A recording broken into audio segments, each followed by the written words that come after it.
এই জ্যোতির মা, তুই বলে এসএসসির মেয়েতে ফেল করছস? তোরে কত করে কইলাম বিয়ার ঘরে মায়া বেতের পড়াশোনা পালানা পরীক্ষাটা দিস তুই কইছস না তোর বেলে পড়াশোনা করার ইচ্ছা, তুই বেলে বিসিএস ক্যাডার হবি। তোর বিসিএস ক্যাডার কু তুই তো অনেক ফেল করে বই লইছস, 27 নম্বর পাইছস।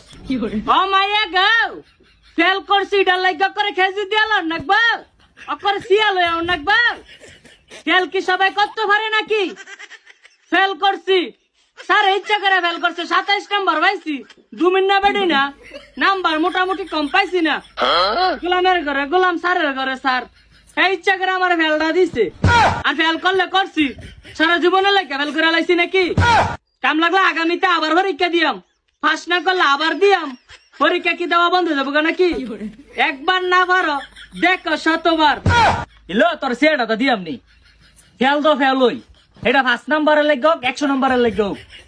তোরা কতবার করে কইছি দেখ তোর দিয়া পড়াশোনা হইতো না। তুই কেন তুইলে সারা দেশে মানছে কোন আলোচনা করতেছে, কই জ্যোতির মা ফেল করছে, জ্যোতির মা ফেল করছে। সারে স্কুল মিস্কুল সব জায়গার মধ্যে সইরা লইছে। আল্লাহ গো তোমার কাছে হাত তুলে দোয়া করি, যে সারে ফেলটা দিছে আসমানটা যেন বাঙ্গার মাথার মধ্যে পড়ে। কি একটা জালার মধ্যে বললাম তাই ফেল করবো, আবার স্যারের গাইল লইব। স্যারের কি দোষ? তুই লেখলা না স্যারের নাম্বার দিত, তুই লেও শুনে খাতার মধ্যে তোর নাম্বার দিব কি? সারাদিন টিকটক করস, তুই কি আর পাস করবি পরীক্ষার মধ্যে?